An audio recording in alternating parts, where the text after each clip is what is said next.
Welcome to the Soul Traveler Podcast, an exploration of conscious living with your host, Jennifer Mitchell of The Soul Experience. Join Jennifer as she explores the quantum realms of the subconscious mind and all aspects of spirituality. Driven by curiosity and a thirst for knowledge, topics will stretch the boundaries of your imagination and revive your mind, body, and soul.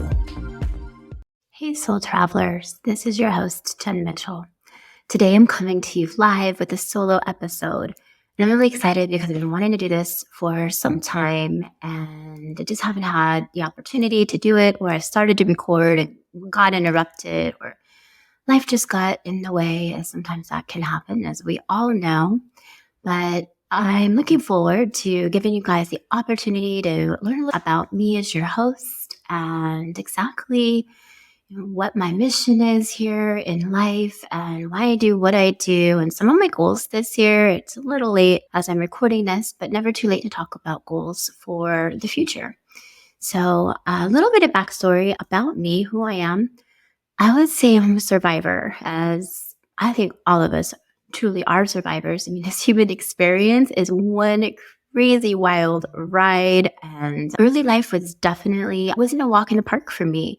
Some of my earliest memories evolve around a lot of substance abuse. I remember going to drug dealers' houses with my mom. I have one memory in particular that really sticks out. It's kind of always there on the surface, where we went to her dealer's house, and I remember so clearly walking up to this house and being really scared.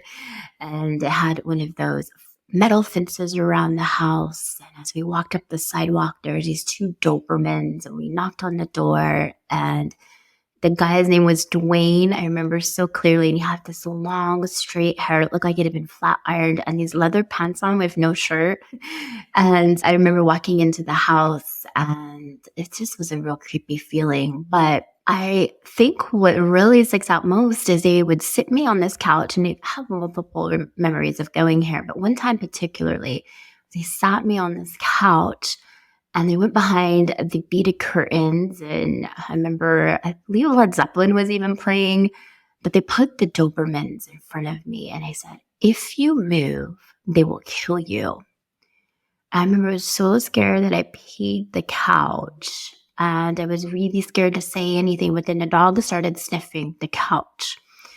And so, some of the reasons why I do the work I do, hypnosis, is because we have these deep-rooted memories that are our core memories, that they can be running in the background and impacting us in ways that we don't even have any clue when we're conscious, in our conscious mind, as we're going on in our daily life. And that was actually one of the memories that was impacting me, that I found out about when I started doing this work. It was just kind of there on the surface level, and I remembered it, but not really until I fully uncovered it.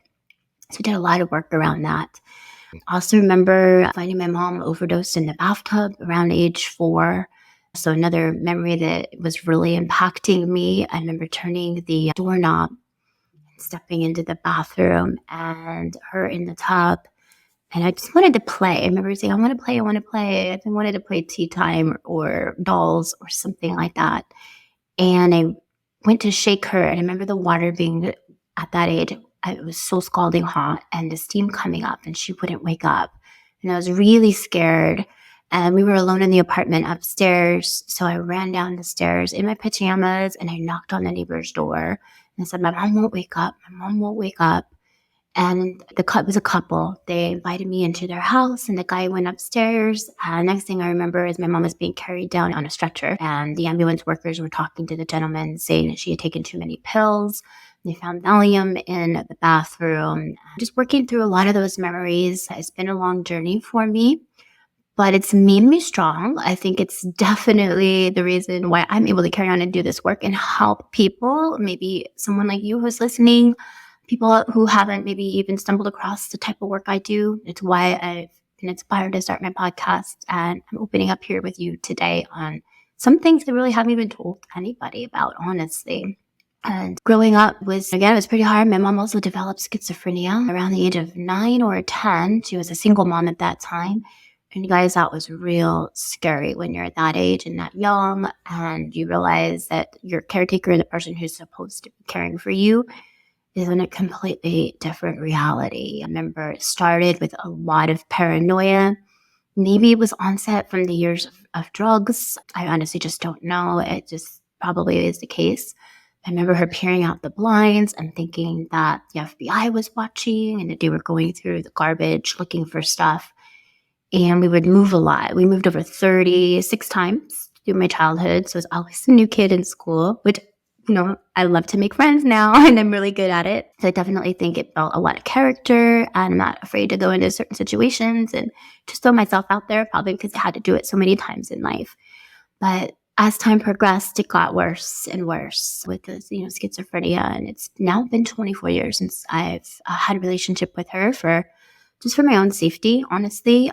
It's sad. Sometimes our parents, I don't know why we choose the ones that we do, but I know that we do. I've experienced that many times through the quantum hypnosis, when my clients will actually be picking out their parents. And so definitely chose her as my mom for a reason. And yeah, but again, I think everything I went through was really just made me stronger. And then when I entered the workforce, I had this desire to go out there and take on the world, young and excited. And I did it. I feel like I did really, really good job. I never actually went to college. I had a GED because I did have to drop out of high school so I could get a job and help take care of my mom who couldn't work. And instead of going back to school, I was a little nervous to take on debt at that young age. I was always pretty smart and cautious with my decisions. So I decided just to work my way up the ladder, which I did. I chose a lot of high-stress jobs, though. Looking back, I was in the most stressful jobs imaginable, I think. Working here in Las Vegas, I did move to Las Vegas at 19. I started in the hotel industry, which is a beautiful industry. I do have a soft spot in my heart for hospitality. And any of my hospitality peeps out there, I don't know if you listen to my podcast, but if you do, mad respect if you're still in hospitality, because it takes a lot. I've been spit on. I've had Jordan Law margaritas dumped on me, room keys thrown in my face, pink canisters thrown at me, threats. People in that type of environment, sometimes when they're drinking, or maybe they've lost a lot of money here in Las Vegas and they're gambling, and they come up to your desk, everything is just your fault. So high stress jobs, but I worked my way up into management, and I was able to take care of my team. And I really love being a leader. It was actually a passion of mine, and still is. Now I'm just doing it in a different way. And then I even worked up through the airline industry. I managed a call center with about 200 people, or sometimes I'd walk in at 5 a.m. We'd have a 3-hour wait with 5,000 calls and a lot of canceled flights. So lots of people yelling at my agents, and I would take those escalation calls from them. And again, just high stress job to high stress job. And the more I climbed up the ladder, thinking like, okay, I'm going to get this title, this big, big position, and I'm going to be successful. But guys, I wasn't. I was really drowning in corporate anxiety. I was stressed. I'll be honest, I gained a lot of weight. And I think now looking back, it was because of the stress of the jobs that I was in. I noticed it every time I would move to a new job, which wasn't often. I actually was never a job hopper. But when I would take on a new role, I would gain like 20 pounds every time. And looking back now, it has to have been the stress.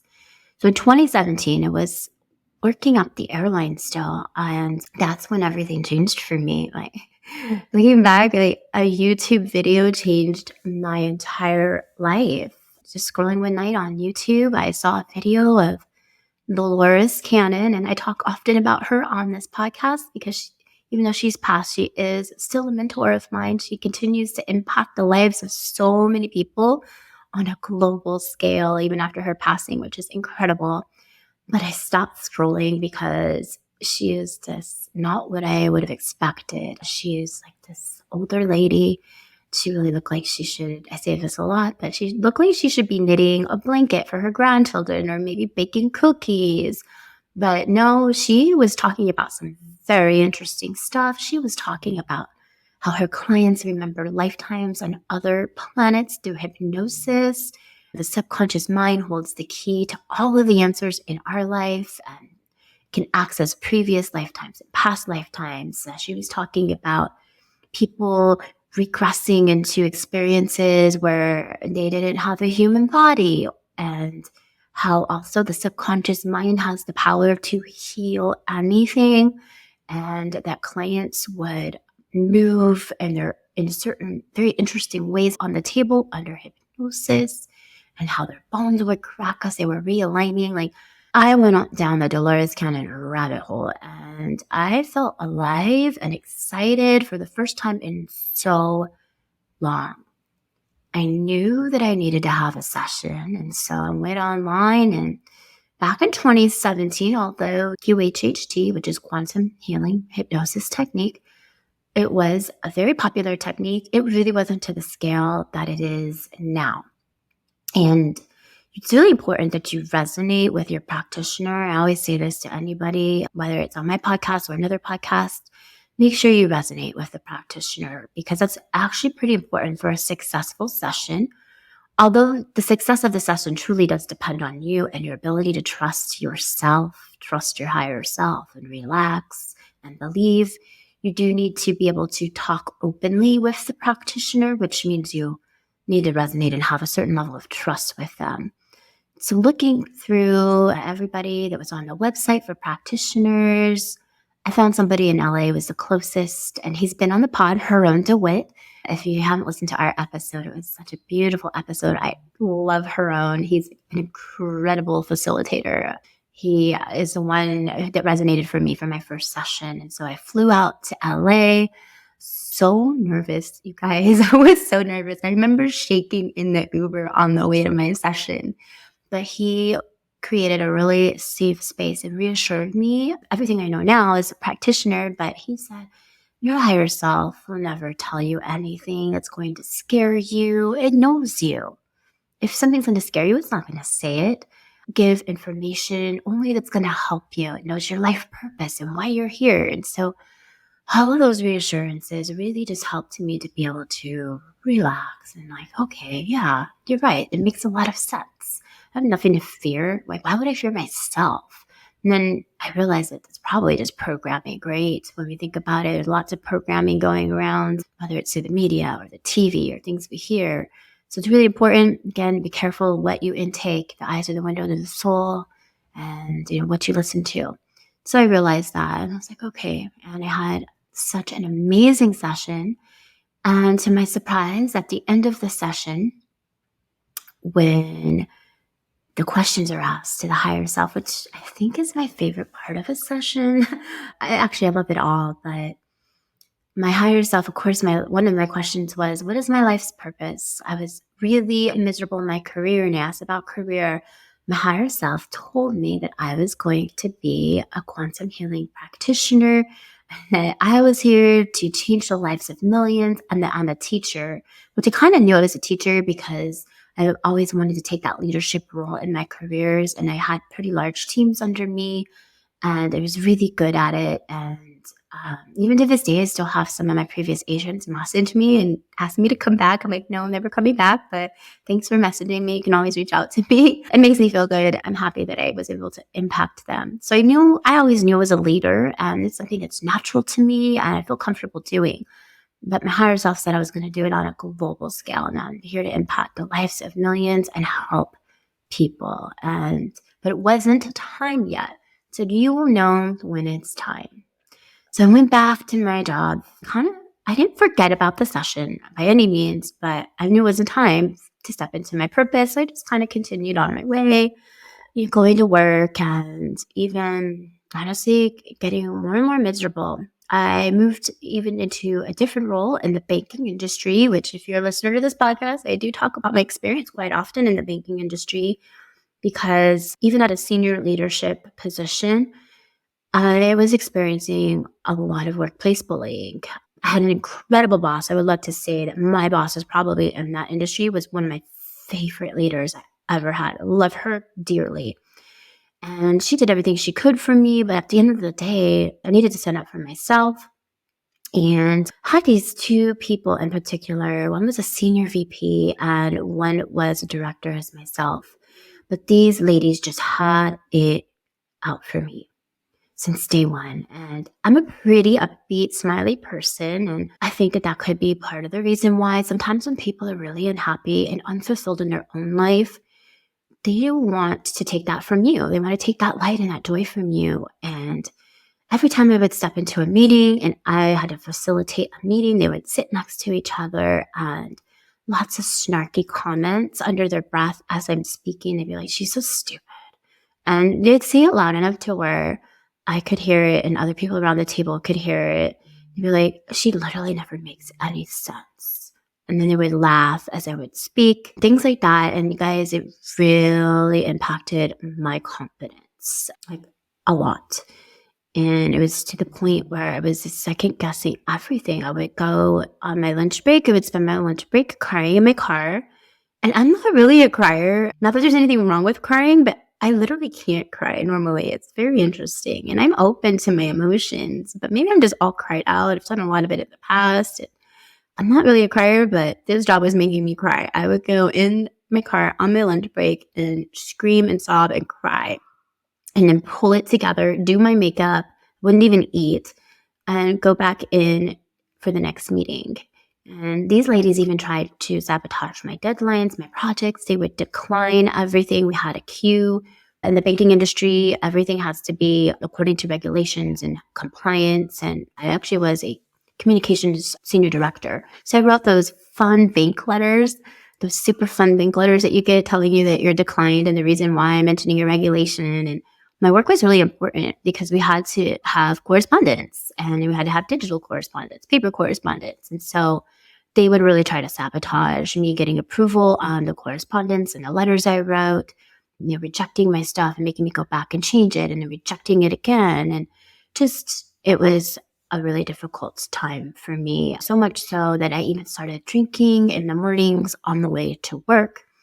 I'm not really a drinker much either, but at this time in my life, it really was. And this was right at the start of the pandemic too. I was an essential worker. So the pandemic, the stress from that was a lot. And then the bullying and then the deadlines and not having a real big team during the pandemic, but still having a pretty hefty workload. It was all weighing on me. So I started drinking vodka and my coffee in the mornings. And I would cry in the parking lot, not wanting to go into work. Because honestly, guys, I wasn't really embarrassed. I was embarrassed that I was being bullied because a lot of people knew it. We even had people come up to me and asking me, like, why do you let them do that to you? And, I thought about going to human resources, but I didn't want to make a big deal out of it. And my philosophy was, okay, if I keep my head up and if I ignore it and I walk these halls like a rock star and I show everybody that it doesn't bother me and I just put on this act, they're going to leave me alone. They're going to find someone else to pick on because they're like, man, it's not working for Jen. And I really thought this, but it just, that they didn't stop. They actually, it escalated. And so one morning in particular, again, the pandemic had started. I'm in the parking lot listening, I don't know, I think I was listening to music or something, trying to just get the courage to go into the bank. And I would sit out there for sometimes 30 minutes. Like, I really didn't want to go in. And one morning, when I was crying, I was drinking, I heard the voice in my head, and it said very loud, as loud as you guys hear me now on this podcast, it said, it is time. And right then and there, I knew my mind went right back to that session in 2017 because I hadn't forgotten about it. Just, I didn't know when I was supposed to step into my purpose. And as soon as I heard that, I said, oh my God, it's time. And I looked at where I was in my life and I'm miserable. Why? I'm not living my purpose. I wasn't living my purpose. And that's why I was so unhappy.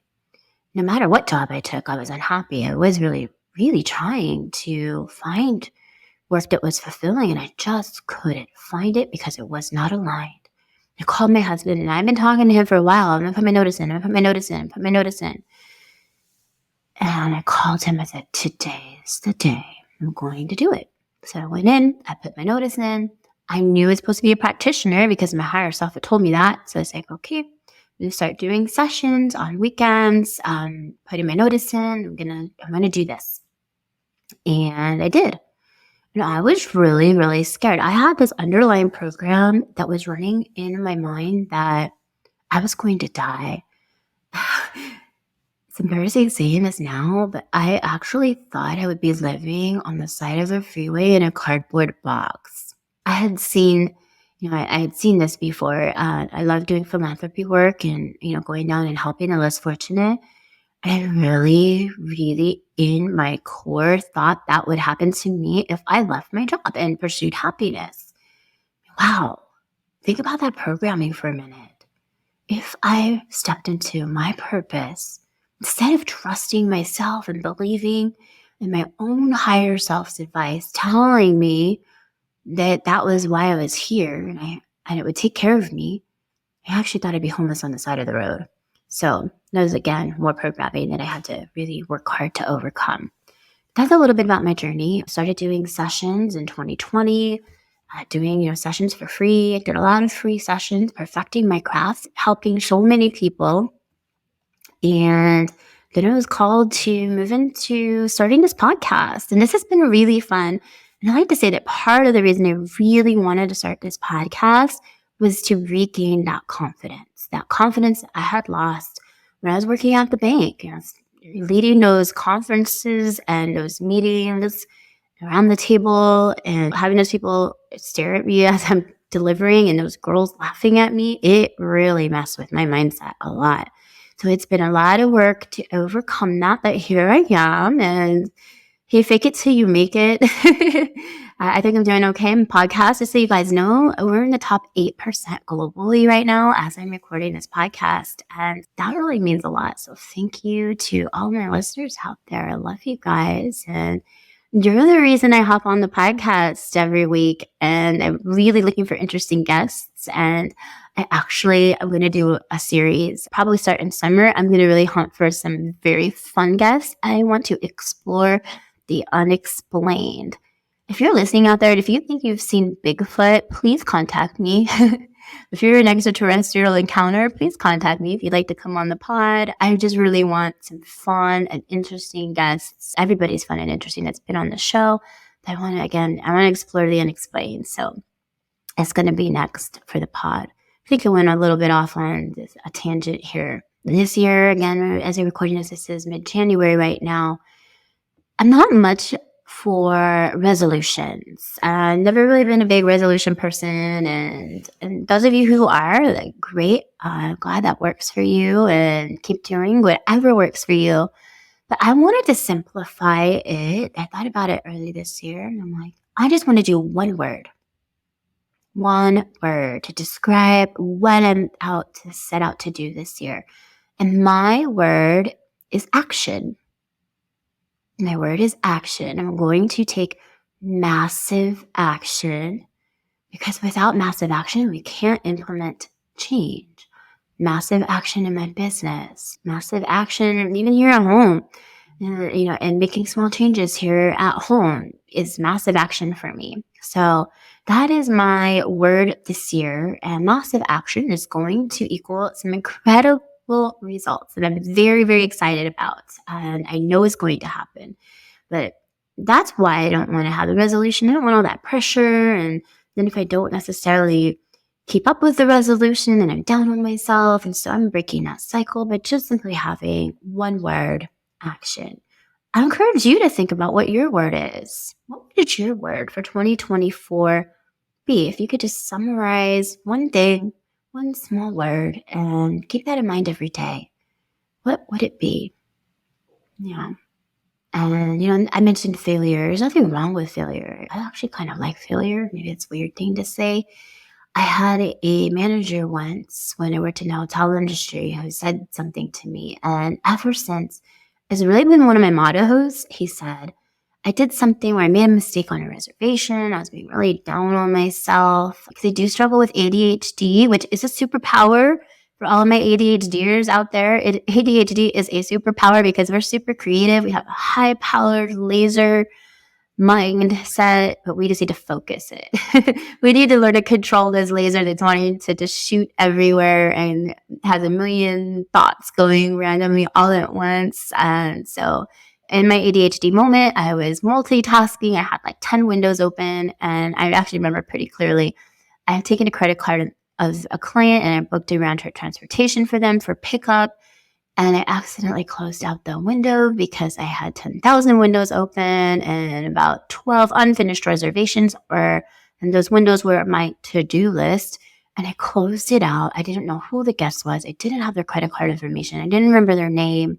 And it was a big deal guest. It might have been a Mr. Wynn guest because I was a prestige concierge at the time. And I started to panic, and I went to my manager in a panic. He's like, it's okay. And I was like, but I messed up. He said, Jen, without failure, you would never succeed. Failure is meant to be celebrated. Just sit with that for a moment. Without failure, you would never succeed, and failure is meant to be celebrated. And I felt so much calmer in that moment. He said, it's not a big deal. I'll just pull the call. I said, oh, yeah, I don't know why I didn't even think about that. We'll just pull the call. All the information's there and don't even need to call the person back because the call's recorded and everything's there.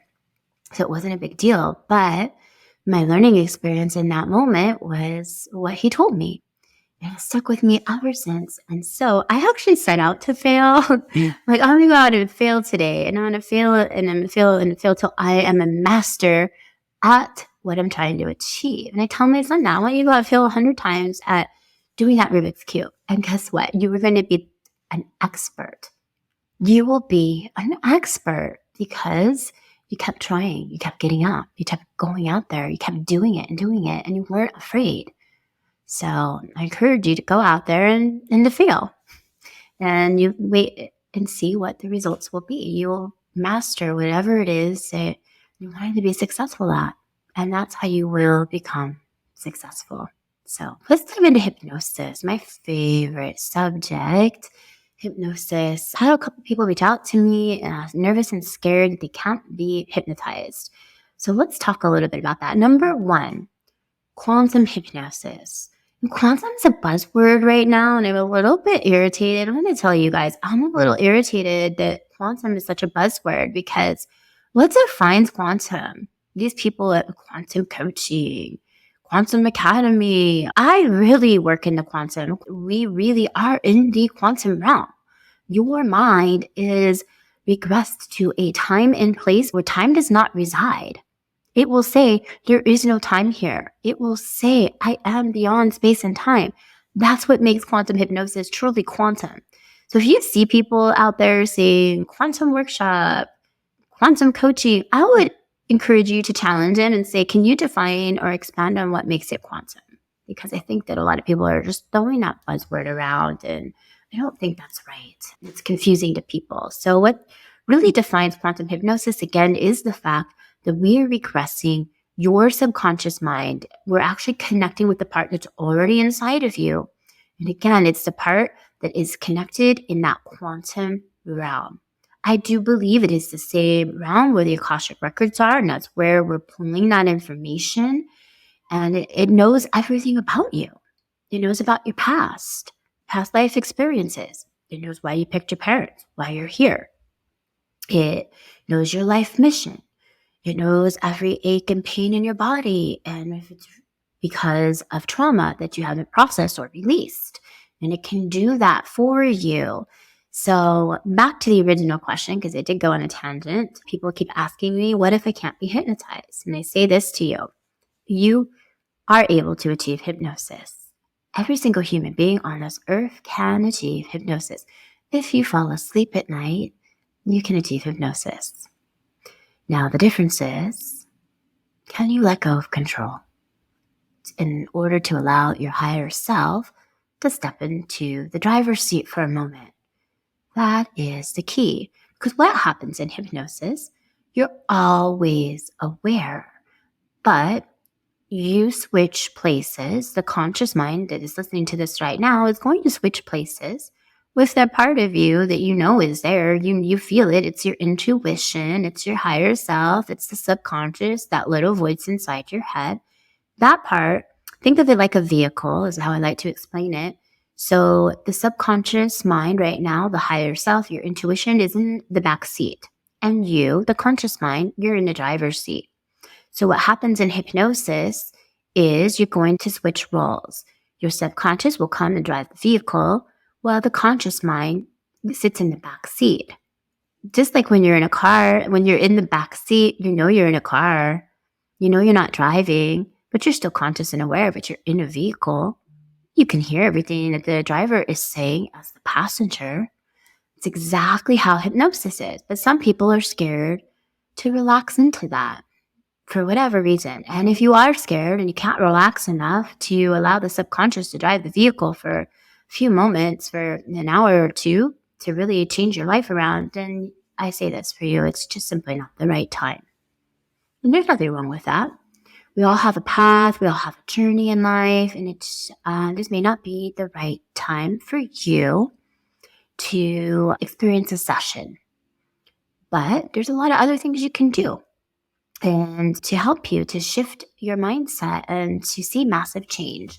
And we'll talk about that in a little while. But hypnosis, it's an incredible life-altering experience, modality, especially quantum hypnosis. So let's talk a little bit about the difference between traditional hypnotherapy and quantum hypnosis. So with a traditional hypnotherapy session, very, very incredible work. Any hypnosis is really amazing, except for maybe stage hypnosis. I'm not sure I resonate with that, but it is fun to watch. But those of you who maybe are fearful of hypnosis, is probably because you've seen stage hypnosis, but that's nothing like a hypnotherapy.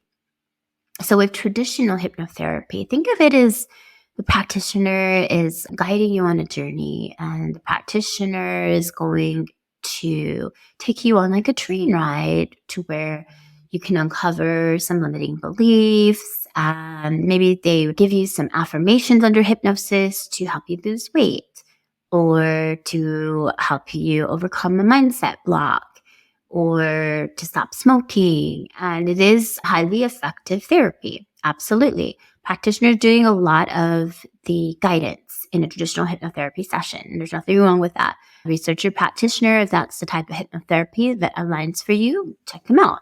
And if they align with you and you have a lot of experience and you feel comfortable with them, absolutely suggest traditional hypnotherapy. Now with quantum hypnosis, the difference is me as a practitioner, I'm not guiding you anywhere at all. Your subconscious higher self is 100%, again, going back to that car analogy, your higher self is in the driver's seat with quantum hypnosis. It is taking us to the exact time, place, location that you need to remember or revisit in order to release something that is blocking you in your life, something that's causing illness in your life, or even to remember a lesson that you have forgotten from an experience, whether it's in this lifetime or previous lifetime.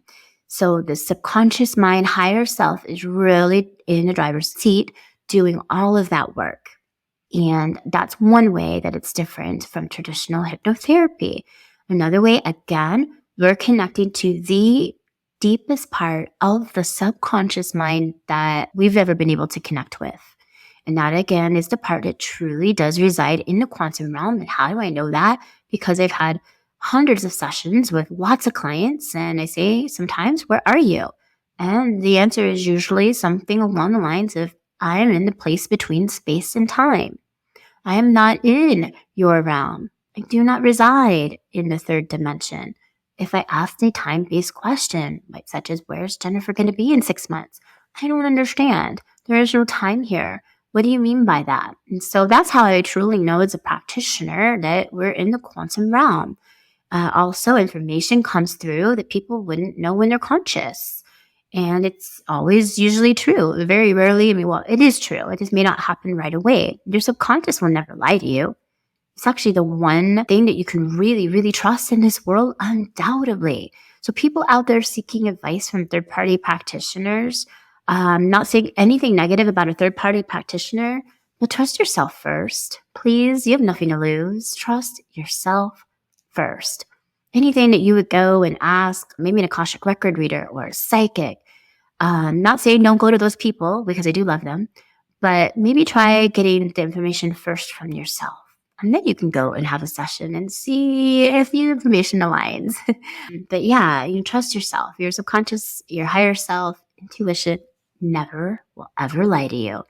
It's honestly interesting. Sometimes I have people that after the session, they say, I don't know if that was true. And I said, well, why do you think your higher self would lie to you? I don't know. So again, that's more programming. So that, I would encourage people to work on that. If you're having a hard time testing your intuition, you really need to ask yourself why. What's the root cause? So yeah, so those are some of the differences with quantum hypnosis and traditional hypnotherapy. Now this year, I really sat and thought a lot about my work, and I love quantum hypnosis. It's life altering. It is the deepest, most profound work that anyone can do on this earth. I am so convinced of that. But I really want to do quantum hypnotherapy in a different way. I want to kind of separate myself from all the thousands of global practitioners out there. And I want to work in the quantum realm with you for massive transformation, massive change. I want to help you transition to your dream life. I want to help you overcome those money blocks, those career blocks, to overcome those obstacles.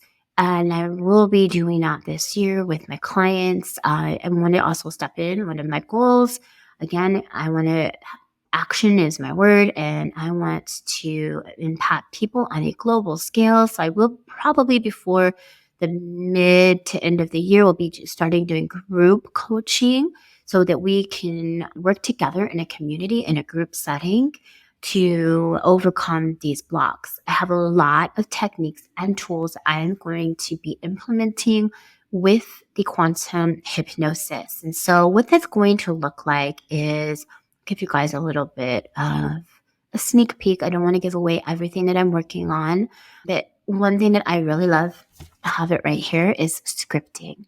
Guys, if you haven't started scripting, you need to start. Scripting, besides quantum hypnosis, is the most powerful way to change your mindset. And I'm going to break down scripting for you like a cardboard box right now. Number one, you need to script with feeling, with passion.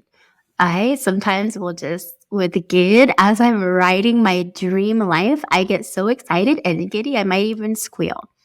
Not is because my subconscious mind cannot tell the difference between what I am imagining on my paper and what is really happening. So when I have that feeling and I am backing up my goal, my dream life, whatever I am scripting about with feeling, it's going to come true. It is going to come true. So number one with scripting is insert the feeling. Number two, past tense. You need to write everything that you're scripting about in past tense as though it has already happened, and that's why it feels so incredible, so amazing. Your family, your husband, your spouse, your children are all so proud of you. Now you have achieved XYZ. So past tense. Number three, you need to be extremely specific as to what you are scripting about, because again, it 100% will come true when you believe it, when you feel it, when you write about it in past tense, it will come true. So you have to be really, really clear. I'm going to share a story with you. I really wanted to go on a big, big podcast, and I have been fortunate enough to guest on quite a few big podcasts. I went on the number 2 podcast in the world, just behind Joe Rogan, the Digital Social Hour. Was invited on as a guest, and I wanted to go on another podcast who is somebody that I kind of look up to, a mentor of mine in this mindset space. And I was scripting, I'm going to go on her podcast, we're going to connect, and she's going to invite me on her podcast in October 2023.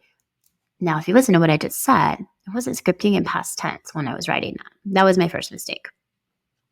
But I didn't actually, I should back up, I should correct that.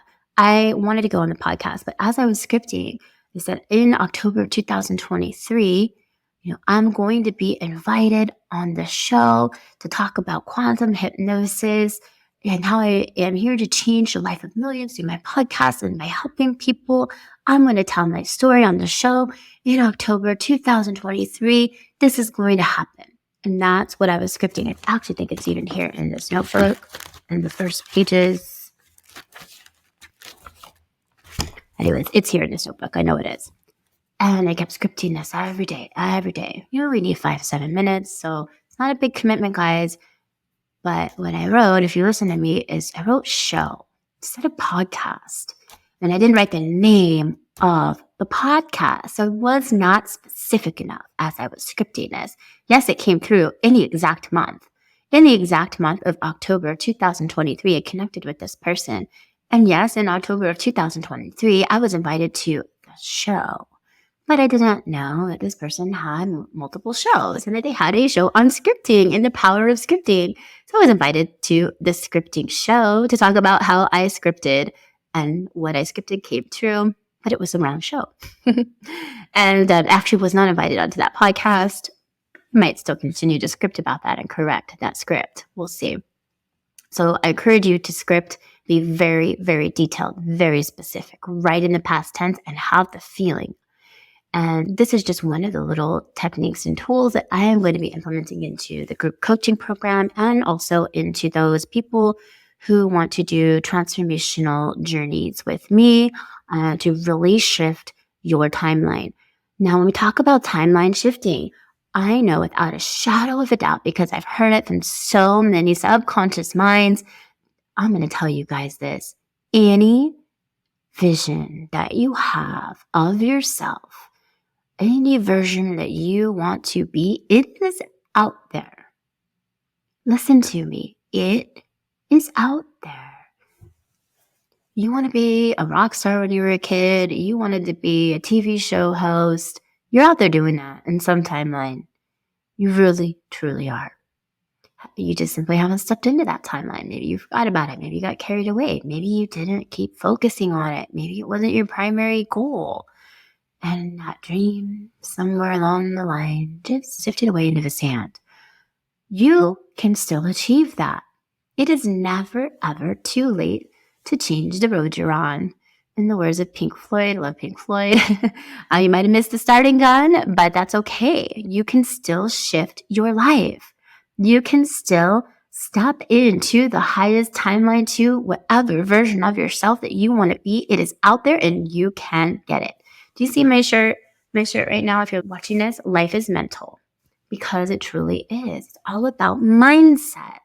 Everything is about mindset. And when we're in the quantum realm, we can do some massive mindset transformative work. And that is how I am going to be different from the other quantum therapists this year and moving forward. We are going to transition your life.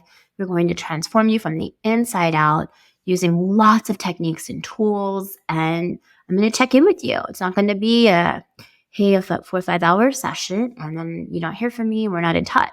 I'm going to break them down into smaller 1.5 hour sessions where we do scripting, we do hypnosis, a couple other things that I don't want to disclose yet, to really offset everything in your life that is a negative mindset, or things that you hear, things that you see. When we talk about shifting the mindset, it takes massive work.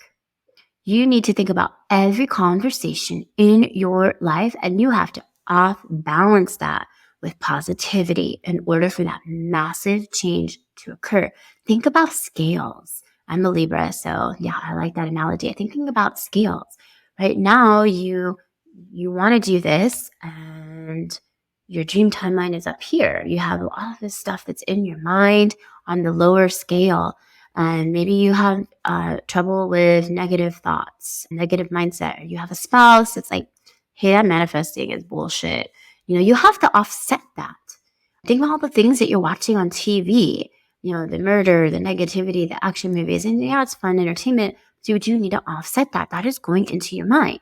All the programming. So every single second, every single free moment of the day, you need to be listening to things and working on things to offset all of that in order to change the mindset on a deep, deep subconscious level. So anybody's interested in working with me this year, I'm currently in the process of rebranding. I'm so excited about that. I'm redoing my website, but I do have subconscious transformation is listed on my current website, which is thesoulexperiences.com. So if you want to learn more about that, visit me online.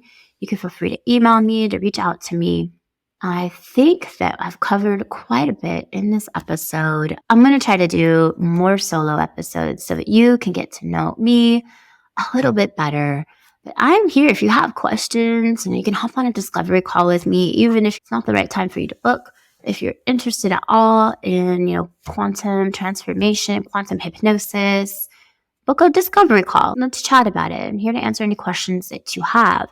And also, thank you so much to my listeners out there. You're really, truly my favorite humans on earth. It's been an amazing journey with this podcast. So thank you. Thank you for your feedback too. Apple Podcast reviews, they help so much. There's that little thing called the algorithm, which if you're into social media, it's kind of my arch nemesis, but the reviews really help to overcome the algorithm. So every single review helps. So please, if you really enjoyed this episode or any episode, if you like my guests, please drop a review on iTunes. I think it's iTunes. If you have a Galaxy or Samsung, you need to log into your iTunes. And then if you have an iPhone, then it's just on your Apple Podcasts, on Apple Music, I believe. So please write a review. It really, really helps. I appreciate it. And if anybody's interested in working with me, don't hesitate to reach out. Follow me on Instagram or TikTok at I am Jennifer Mitchell. I'm going to drop all of the links in the show notes. Also, if you're interested in my sweatshirt, I'm going to drop the link for that. I really like this shirt. And it's a reminder that life is truly about mindset. So thanks for tuning in. And I hope you enjoyed the episode. And I will chat with you guys again soon. Bye for now. This podcast is brought to you by The Soul Experience, Quantum Healing Hypnosis. Are you ready to embark on an inward journey of quantum healing? Quantum healing hypnosis is the most profound method of inner work and self-healing someone can do while on a spiritual path. In a single session, you experience past life regression, exploration between lifetimes, self-healing performed by your subconscious, release of trapped trauma, and answers to your most important life questions. Your higher self has a message for you and is here to help you and guide you on this life journey. Book a session today with Jennifer Mitchell at thesoulexperiences.com.